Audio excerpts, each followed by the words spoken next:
2 বছর আগের কথা বলি, এখনো অল্প অল্প যেন মনে পড়ে। সব ভুল হয়ে যায়, কি করে এলাম এখানে। বগুলা থেকে রাস্তা চলে গেল সিঁদরানির দিকে। চলি সেই রাস্তা ধরেই। রাঁধুনি বামুনের চাকরিটুকু ছিল অনেক দিনের, আজ তা গেল। যাক, তাতে কোনো দুঃখ নেই। দুঃখ এই অবিচারে চাকরিটা গেল। ঘি চুরি আমি করিনি, কে করেছে আমি জানিও না, অথচ বাবুদের বিচারে আমি দোষী সাব্যস্ত হলাম। শান্তিপাড়া সর্ষে বেজের ডাঙ্গা পার হতে বেলা দুপুর হয়ে গেল। খিদেও বেশ পেয়েছে। জোয়ান বয়স, হাতে সামান্য কিছু পয়সা থাকলেও খাবারের দোকান এই পর্যন্ত এসব অজপাড়া গায়ে চোখে পড়ল না। রাস্তার এক জায়গায় ভারী চমৎকার একটা পুকুর। স্নান করতে আমি চিরকালই ভালোবাসি। পুকুরের ভাঙা ঘাটে কাপড় নামিয়ে রেখে জলে নামলাম। জলে অনেক পানা শ্যাওলা, সেগুলো সরিয়ে পরিষ্কার জলে প্রাণ ভরে ডুব দিলাম। বৈশাখের শেষ, গরমও বেশ পড়েছে। স্নান করে সত্যি ভারী তৃপ্তি হলো। পুকুরের ধারে একটা তেঁতুল গাছের ডালে ভিজে কাপড় রোদে দিলাম। শরীর ঠান্ডা হলো, কিন্তু পেট সমানে জ্বলছে। এ সময় কোনো বনের ফল নেই, চোখে তো পড়ে না যেদিকেই চাই। এমন সময় একজন বুড়ো লোক পুকুরটাতে নাইতে আসছে দেখা গেল। আমাকে দেখে বললে, বাড়ি কোথায়? আমি বললাম, আমি গরিব ব্রাহ্মণ, এই চাকরি খুঁজে বেড়াচ্ছি। এই আপাতত বড় খিদে পেয়েছে, খাবো কোথায়? এই আপনি কি সন্ধান দিতে পারেন? বুড়ো লোকটি বললে, দাঁড়াও, একটু নিয়ে নি, তারপর সব ঠিক করে দিচ্ছি। স্নান সেরে উঠে লোকটি আমাকে সঙ্গে নিয়ে গ্রামের মধ্যে ঢুকে জঙ্গলে ঘেরা একটা পুরনো বাড়িতে ঢুকলো। বললে, আমার নাম নিবারণ চক্রবর্তী, এ বাড়ি আমার, কিন্তু আমি এখানে থাকি না। কলকাতায় আমার ছেলেরা ব্যবসা করে, শ্যামবাজারে ওদের বাসা। এত বড় বাড়ি পড়ে আছে, আর সেখানে মাত্র 3খানা ঘরে আমরা থাকি। কি কষ্ট বলো দেখি। আমি মাসে মাসে একবার আসি, বাড়ি দেখাশোনা করি। ছেলেরা ম্যালেরিয়ার ভয়ে আসতে চায় না। মস্ত বড় বাগান আছে বাড়ির পেছনে, তাতে সব রকম ফলের গাছ আছে। 12 ভূতে খায়। তুমি এখানে থাকবে? বললাম, হ্যাঁ, থাকতে পারি। তা কি কাজ করতে? রাঁধুনির কাজ। যে কদিন এখানে আছি সে কদিন এখানে রাঁধো, দুজনেই খাই। খুব ভালো। আমি রাজি হয়ে যেতে লোকটা হঠাৎ যেন ভারী খুশি হলো। আমার খাওয়ার ব্যবস্থা করে দিলে তক্ষুনি। খাওয়া দাওয়ার পর আমাকে একটা পুরনো মাদুর আর একটা মোটা তাকিয়া বালিশ দিয়ে বললে, বিশ্রাম করো। পথ হেঁটে বড় ক্লান্ত হয়ে পড়েছিলাম। ঘুমিয়ে যখন উঠলাম, বেলা তখন আর নেই। রাঙা রোদ বড় বড় গাছপালার উঁচু ডালে। এরই মধ্যে বাড়ির পেছনের জঙ্গলে শেয়ালের ডাক শুরু হলো। আমি বাড়ির বাইরে গিয়ে এদিক ওদিক খানিকটা ঘুরে বেড়ালাম। যেদিকে চাই সেদিকেই পুরনো আম কাঁঠালের বন আর জঙ্গল। কোনো লোকের বাড়ি নজরে পড়ল না। জঙ্গলের মধ্যে এক জায়গায় কেবল একটা ভাঙা দেউল দেখতে পেলাম। তার মধ্যে উঁকি মেরে দেখি শুধু চামচিকের আড্ডা। ফিরে এসে দেখি বুড়ো নিবারণ চক্রবর্তী বসে তামাক খাচ্ছে। আমায় বললে, চা করতে জানো? চা করো তো। শোনো, এই চিড়ে ভাজো, তেল নুন মেখে কাঁচা লঙ্কা দিয়ে খাওয়া যাবে। সন্ধ্যের পর বললে, এই ভাত চড়িয়ে দাও, সরু আতপ আছে, গাওয়া ঘি আছে, আলু ভাতে ভাত। ব্যাস। জি আজ্ঞে। তোমার জন্য ঝিঙের একটা তরকারি করে নিও। ঝিঙে আছে রান্নাঘরের পেছনে। আলো হাতে নিয়ে তুলে আনো এই বেলা। আরেকটা কথা, রান্নাঘরে সব সময় আলো জেলে রাখবে। তা তো রাখতেই হবে, অন্ধকারে কি আর রান্না করা যায়? হ্যাঁ তাই বলছি। মস্ত বড় বাড়ি, ওপরে নিচে বোধহয় 14-15 খানা ঘর, এছাড়া টানা বারান্দা। 2-4 খানা ছাড়া অন্য সব ঘরে তালা দেওয়া।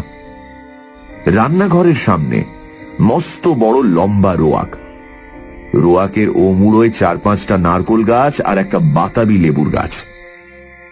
ঝিঙে তুলতে হলে এই লম্বা রোয়াকের ও মুড়োয় গিয়ে আমায় উঠোনে নামতে হবে, তারপর ঘুরে রান্নাঘরের পেছন দিকে যেতে হবে। তখনও সম্পূর্ণ অন্ধকার হয়নি। আলোর দরকার নেই ভেবে আমি এমনি শুধু হাতেই ঝিঙে তুলতে গেলাম।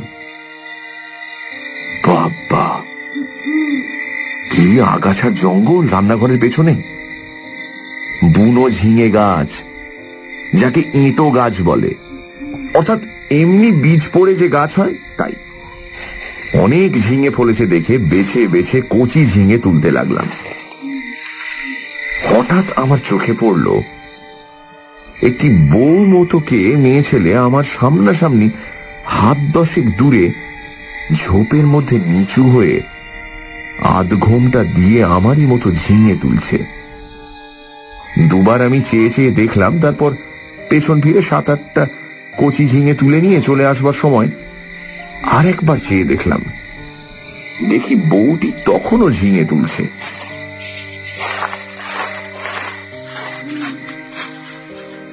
নিবারণ চক্রবর্তী বললে, ঝিঙে পেলে?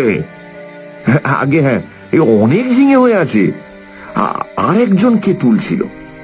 নিবারণ বিস্ময়ের সুরে বললে, কোথায়? ওই রান্নাঘরের পেছনে, বেশি জঙ্গলের দিকে। পুরুষ মানুষ?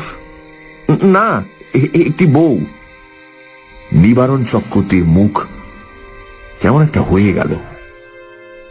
বলল, কোথায় বউ? চলো দেখি। আমি ওকে সঙ্গে করে রান্নাঘরের পেছনে গিয়ে দেখি, কই কিছুই না। নিবারণ বলল, কই বউ? হ্যাঁ, ওই তো ওখানে ছিল, ওই ঝোপটার কাছে। যত সব, চলো দিন দুপুরে বউ দেখলে অমনি। আমি একটু আশ্চর্য হলাম। যদি একজন পাড়া গাঁয়ের বউ ঝি দুটো জঙ্গলি ঝিঙে তুলতে এসেই থাকে, তবে তাতে খাপ্পা হওয়ার কি আছে ভেবে পাই না। তাছাড়া আজ না হয় উনি এখানে আছেন, কাল যখন কলকাতায় চলে যাবেন তখন বুনো ঝিঙে কে পাহারা দেবে? রাতে খাওয়া দাওয়ার পর চক্রবর্তী বুড়ো আবার সেই ঝিঙে চুরির কথা তুলল। বলল, আলো নিয়ে যাওনি কেন ঝিঙে তুলতে? তোমায় আমি আলো হাতে নিয়ে যেতে বলেছিলাম, মনে আছে? তা যাওনি কেন? আমি বুঝলাম না তাতে কি দোষ হলো। বুড়োটা খিটখিটে ধরনের। বিনা আলোতে যখন সব আমি দেখতেই পাচ্ছি, এমনকি ঝিঙে চুরি করা বউকে পর্যন্ত, তখন আলো না নিয়ে গিয়ে দোষটা করেছি কি? বুড়ো বললে, না, সন্ধ্যের পর সব সময় এই আলো কাছে রাখবে। কেন? তাই বলছি বলে। তোমার বয়স কত? 37-38 হবে। অনেক কম বয়স আমাদের চেয়ে। আমার এই হলে গিয়ে 63। যা বলি কান পেতে শোনো। একদিন নিশ্চয়। রাতে শুয়ে আছি, ওপরের ঘরে কিসের যেন ঘটঘট শব্দ শুনে ঘুম ভেঙে গেল। জিনিসপত্র টানাটানির শব্দ। কে বা কারা যেন বাক্স বিছানা এখান থেকে ওখান নিয়ে যাচ্ছে, ভারী জিনিস সরাচ্ছে। বুড়ো কাল সকালে চলে যাবে কলকাতায়, তাই বোধহয় জিনিসপত্র গোছাচ্ছে। কিন্তু এত রাতে, বাবা, এই বাতিগ্রস্ত মানুষ রে বাবা। সকালে উঠে বুড়োকে বলতেই বুড়ো অবাক। আমি? হ্যাঁ, অনেক রাতে। ও হ্যাঁ, না ঠিক আমাকে বললেই হতো, আমি গুছিয়ে দিতাম। চক্রবর্তী বুড়ো আর কিছু না বলে চুপ করে গেল। বেলা 9টার মধ্যে আমি ডাল ভাত আর ঝিঙে ভাজা রান্না করলাম। খেয়ে দিয়ে পোঁটলা বেঁধে সে রওনা হলো কলকাতায়। যাবার সময় বারবার বলে গেল, নিজের ঘরের লোকের মতো থেকো ঠাকুর। পেয়ারা আছে, আম কাঁঠাল আছে, উৎকৃষ্ট পেঁপে আছে, তরি তরকারি পোঁতো আমার খাস জমি পড়ে আছে 3 বিঘে। ভদ্রাসন হলো 1.5 বিঘের ওপর। লোকের অভাবে জঙ্গল হয়ে পড়ে আছে। খাটো খাটো তরকারি উৎপন্ন করো, খাও, বেচো, আর তোমার নিজের বাড়ি ভাববে, দেখাশুনো করো, থাকো, ভাবনা নেই। আর একটা কথা। কি? চক্রবর্তী বুড়ো অকারণে সুরটা নামিয়ে নিয়ে বলল, কত লোকে আছে এমন ভাঙচি দেবে, কারো কথা শোনো না যেন। বাড়ি দেখাশোনা যেমন করবে, নিজের মতো থাকবে, কোনো কথায় কান দেবে না। গাছের ফল ফুলুরি তুমিই খাবে, 2টো ঘর খোলা রইল এই তোমার জন্যে। গেলাম গো। বুড়ো চলে গেল। আমাকে যেন আকাশে তুলে দিয়ে গেল। আরে এত বড় বাড়ির বড় বড় 2খানা ঘর আমার ব্যবহারের জন্য রয়েছে, তাছাড়া বারান্দা, রান্নাঘর, রোয়াক এসব তো আছেই। বাড়িতে পাতকুয়ো, জলের কষ্ট নেই, শুকনো কাঠ যথেষ্ট, কাঠেরও কষ্ট নেই। 10টা টাকা আগাম দিয়ে গিয়েছে বুড়ো। প্রায় 1/2 মণ সরু আতপ চালও আছে। গাছ ভরা আম কাঁঠাল, এই যেন ভগবানের দান আকাশ থেকে পড়লো হঠাৎ। বিকেলের দিকে তেল নুন কিনবো বলে মুদির দোকান খুঁজতে বেরুলাম। বাপরে, কি বন জঙ্গল গাঁখানার ভেতরে! উফ!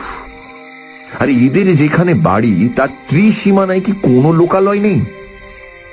জঙ্গল ভেঙে সুঁড়ি পথ ধরে 1/2 মাইল যাবার পর একটা লোকের সঙ্গে দেখা হলো। সেও তেল কিনতে যাচ্ছে, হাতে তেলের ভাঁড়। আমায় দেখে বললে, বাড়ি কোথায়? এখানে আছি, এই নিবারণ চক্রবর্তীর বাড়ি। নিবারণ চক্রবর্তী? কেন? দেখাশুনো করি, কাল এসেছি। ও বাড়িতে থাকতে পারবে না কেন? এই বলে দিলাম, দেখে নিও, কত লোক ও বাড়িতে এলো গেল, ওরা নিজেরাই থাকতে পারে না তো অন্য লোক। ও বাড়ির ছেলে বউয়েরা কোশ্চিনকালে ও বাড়িতে আসে না। কেন? তা কি জানি, ও বড় ভয়ানক বাড়ি। তুমি বিদেশি লোক, খুব সাবধান। আর কিছু না বলে লোকটা চলে গেল।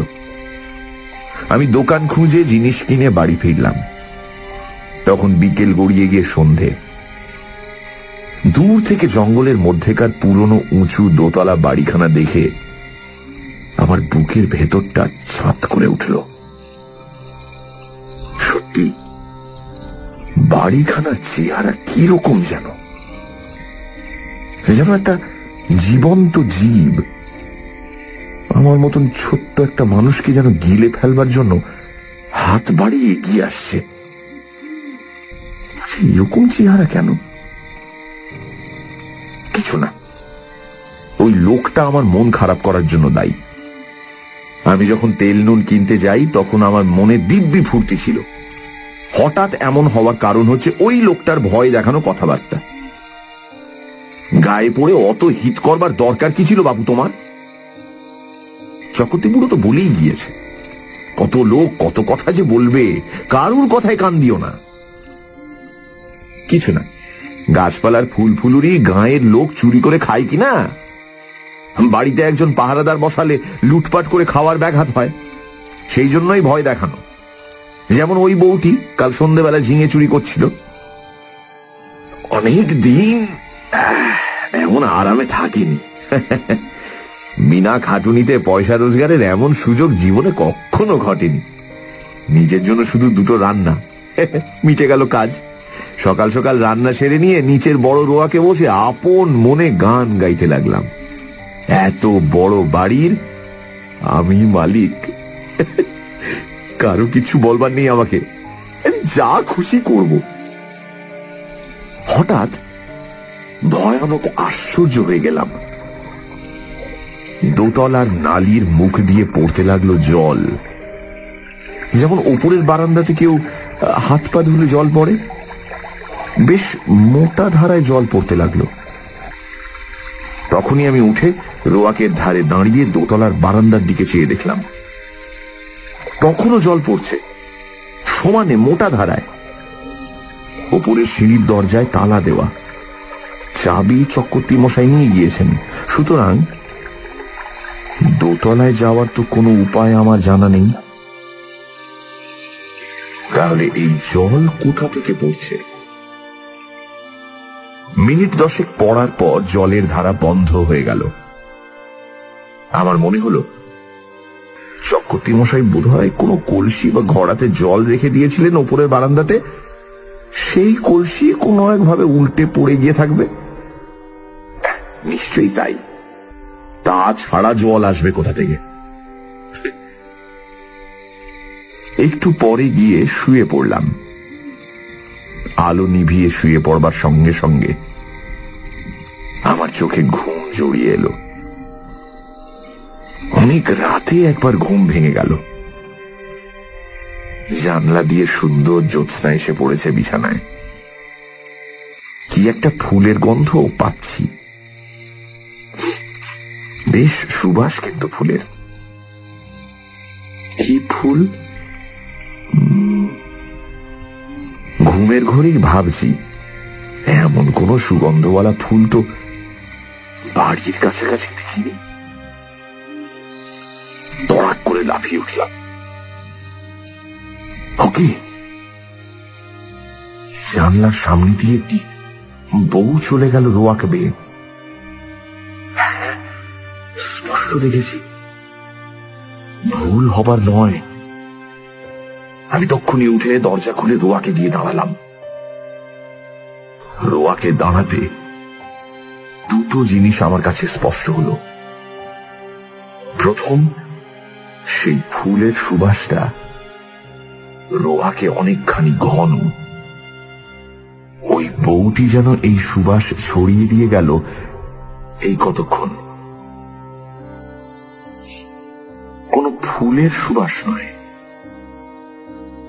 তাহলে এটা কিসের সুবাস? কিছুতেই মাথায় আসছে না। কেমন একরকম যেন লাগছে, একরকম নেশার মতো। বাইরে কেন এসেছি? ও, কি একটি বউ রোয়াকে বেয়ে খানিক আগে চলে গিয়েছিল, সেই ছড়িয়ে গেছে এই তীব্র সুবাস। কিন্তু কোনো দিকে নেই তো সে, গেল কোথায়? সেই রাতে সেই পর্যন্ত। কতক্ষণ পরে ঘরে এসে শুয়ে ঘুমিয়ে পড়লাম। সকালে উঠে মনে হলো সব স্বপ্ন। মনটা বেশ হালকা হয়ে গেল। কাজকর্মে ভালো করে মন দিলাম। বন জঙ্গল কেটে কিভাবে তরিতরকারির চাষ করব সেই আলোচনা করতে লাগলাম মনের মধ্যে। একটা অসুবিধে এখানে থাকবার, বড্ড একা থাকতে হয়। কাছাকাছি যদি একঘর লোকও থাকতো তো এতটা কষ্ট হতো না। কথা বলবার একটা লোক নেই, এই হলো মহা কষ্ট। সেদিন দুপুরে একটা ঘটনা ঘটল। আমি ভাত নামিয়ে হাঁড়ি রাখতে যাচ্ছি, এমন সময় দোতলার বারান্দাতে অনেক লোক যেন একসঙ্গে হেসে উঠল।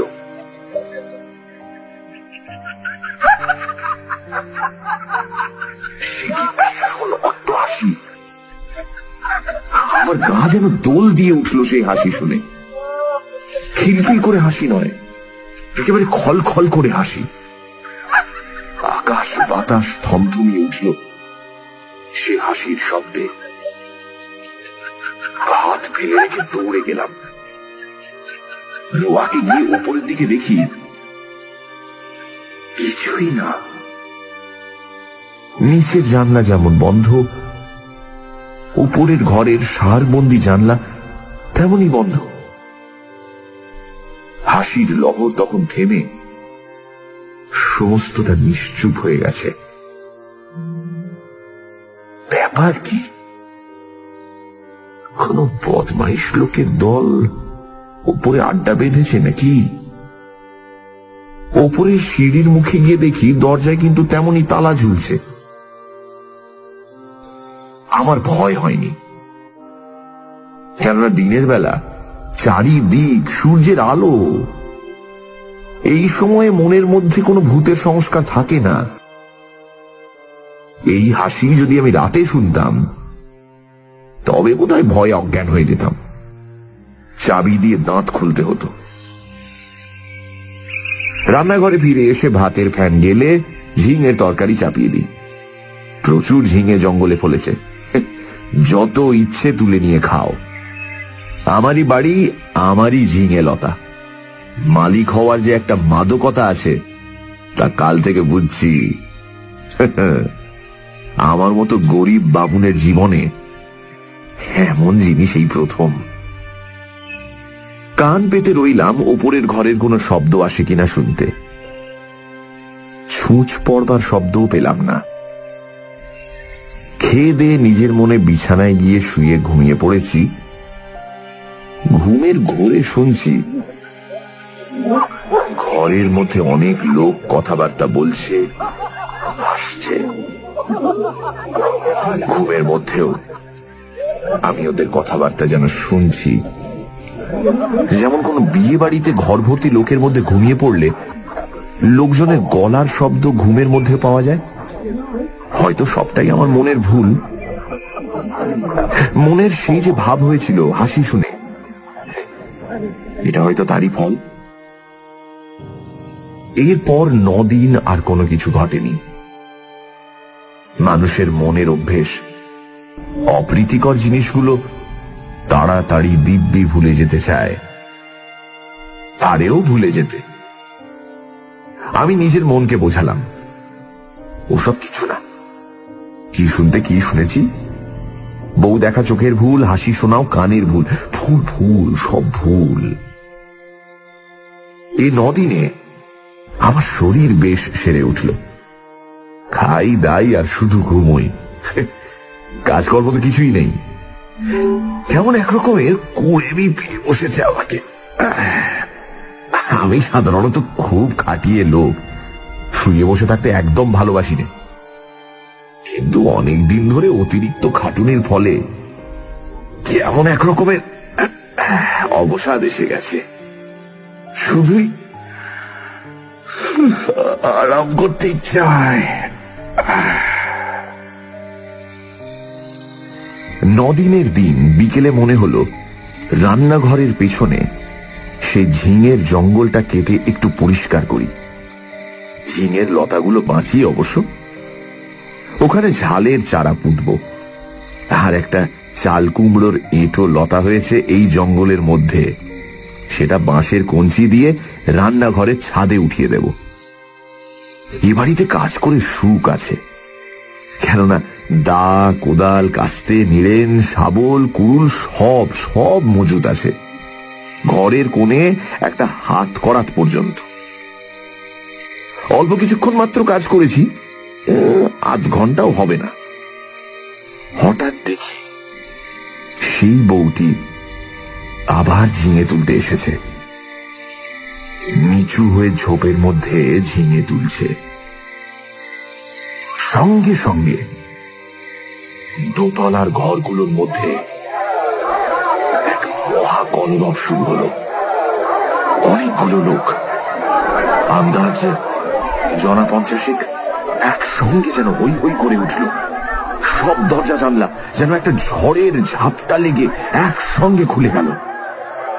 বোন কাটা ফেলে আমি ওপর দিকে চেয়ে দেখলাম। সামনের রোয়াকে এসে দাঁড়ালাম। কই, একটা দরজা জানলার কপাটও তো খোলেনি দোতলা।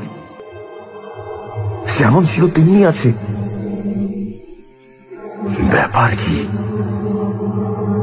এই বাড়িটার মৃগী রোগ আছে নাকি? মাঝে মাঝে এমন বিকট চিৎকার ওঠে কেন? এবার তো ভুল হবার কোনো কথা নয়।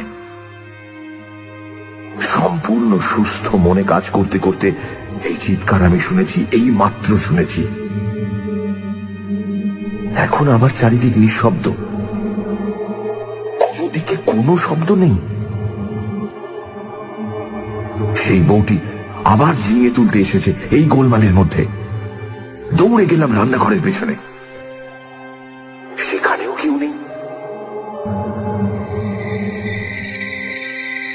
সেদিন রাতে একটা ঘটনা ঘটল, ভারী মজার ঘটনা বটে। খেয়ে দিয়ে সবে শুয়েছি, সামান্য একটু ঘুম এসেছে। এমন সময় কিসের শব্দে ঘুমটা ভেঙে গেল। চেয়ে দেখি আমার বিছানার চারিপাশে অনেক লোক জড়ো হয়েছে। তাদের সবারই মাথায় লাল পাগড়ি, হাতে ছোট ছোট লাঠি। আশ্চর্যের বিষয়, সকলেরই মুখ দেখতে একরকম, একই লোক, যেন 50টা হয়ে আছে। এরকম মনে হয় প্রথমটা। অনেকগুলো আয়নাতে যেন একটা মুখই দেখছি। কে যেন বলে উঠল, আমাদের মধ্যে আজ কে যেন এসেছে। একজন তার উত্তর দিল, এখানে একজন পৃথিবীর লোকের বাড়ি আছে অনেক দিন থেকে। আমি দেখিনি বাড়িটা, তবে শুনেছি। যারা দেখতে জানে তারা বলে সেই বাড়ির মধ্যে একটা লোক রয়েছে। সব মিথ্যে, সব মিথ্যে। কোথায় বাড়ি? আমরা কেউ দেখিনি। তবে এসো, আমরা নাচ আরম্ভ করি।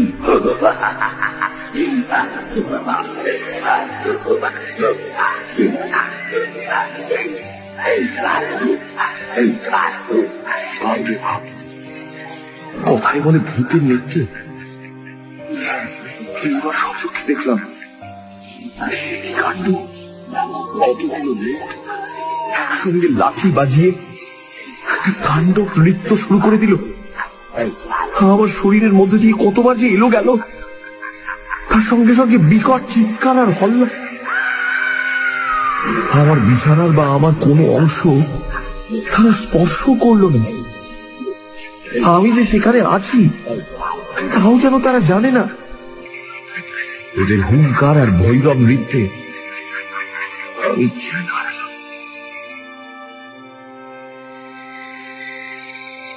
যখন জ্ঞান হলো, তখন শেষ রাতের জ্যোৎস্না খোলা জানলা দিয়ে এসে বিছানায় পড়েছে। সেই ফুলের মিষ্টি গন্ধ ঘরের ঠান্ডা বাতাসে। আমি আধ অচেতন ভাবে জানলার বাইরে জ্যোৎস্না মাখা গাছপালার দিকে চেয়ে রইলাম। কতক্ষণ পরে জানি না, ভোর হয়ে গেল। বিছানা ছেড়ে উঠে দেখি ঘুমের কোনো ব্যাঘাত হয়নি। ভালো ঘুম হলে শরীর যেমন ঝরঝরে আর সুস্থ হয়, ঠিক সেরকমই বোধ করছি। তবে সে ভূতের নাচ কে দেখেছিল? সে নাচ কি তবে ভুল? খেয়ে দে পরম আরামে শুয়ে ঘুমিয়ে পড়ে স্বপ্ন দেখেছি? তাই যদি হয়, তবে এই শেষ রাতে ঠান্ডা বাতাসে যে ফুলের গন্ধ পেয়েছি, সেটা কোথা থেকে এলো? সেই বউটি যখন চলাফেরা করে, তখনই অমন গন্ধ ছড়ায় বাতাসে। গন্ধটা ভুল হতে পারে না। এখনো সেই গন্ধ আমার নাকে লেগে রয়েছে। কোনো অজানা বন ফুলের সুবাস হয়তো। তাই হবে। তেল কিনতে গিয়েছি দোকানে। দোকানি বললে, কিরকম আছো? বলি, কিছু দেখছো নাকি? না। শুনছো কিছু? না। তুমি দেখছি সাধু লোক, টুকটাক জানো নাকি ভূতের মন্তর? তেল দাও, চলে যাই, ওসব বাজে কথা রাখো। আচ্ছা, একটা মেয়েকে ওখানে কোনোদিন দেখোনি? এই বউ মতো কোনো গন্ধ টন্ধ পাওনি? কিসের গন্ধ? জানে না জান, কোন ফুলের সুগন্ধ না। খুব বেঁচে গিয়েছো তুমি। তোমার আগে যারা ওখানে থাকতো তারা সবাই একটি বউকে দেখতো ওখানে প্রায়। এমন হতো সে ও বাড়ি ছেড়ে তারা নড়তে চাইতো না। তারপর রোগা হয়ে দিন দিন শুকিয়ে শেষ পর্যন্ত মারা যেত। 2টি লোকের এইরকম হয়েছে এ পর্যন্ত। ওই বাড়িতে ভূতের আড্ডা। ভূতে লোককে পাগল করে দেয়। তাদের কাণ্ডজ্ঞান থাকে না। এমন ভালো লাগে এই বাড়ি, না খেয়ে না দিয়ে ওইখানে পড়ে থাকে, ছেড়ে যেতে চায় না। তুমি দেখছি ভূতের মন্তর জানো। আমরা তো ও বাড়ি কি সীমানায় হয়নি, মাথা খারাপ করে দেয় সাধারণ মানুষের। তেল নিয়ে চলে এলাম। ভাবতে ভাবতে এলাম, মাথা খারাপ হওয়ার সূত্রপাত আমারও হলো নাকি? বাড়ির সীমানায় পা না দিতেই আমারও মনে হলো, না, সব ভূত। পরম সুখে আছি, এইসব ছেড়ে কোথায় যাব? বেশ আছি, খাসা আছি, তোফা আছি। সেই থেকে আজ 2 বছর পড়ে আছি এই বাড়িতে। চক্রবর্তী মশাই মাইনে টাইনে কিছুই দেয় না, তাতে আমারও কিছু আসে যায় না। বাড়ি দেখাশুনো করি, বেগুন কলা বেচি, দিন রাত ওদের নৃত্য দেখি, ওদের মধ্যেই বাস করি। এক পাও যাইনি এই বাড়ি ছেড়ে।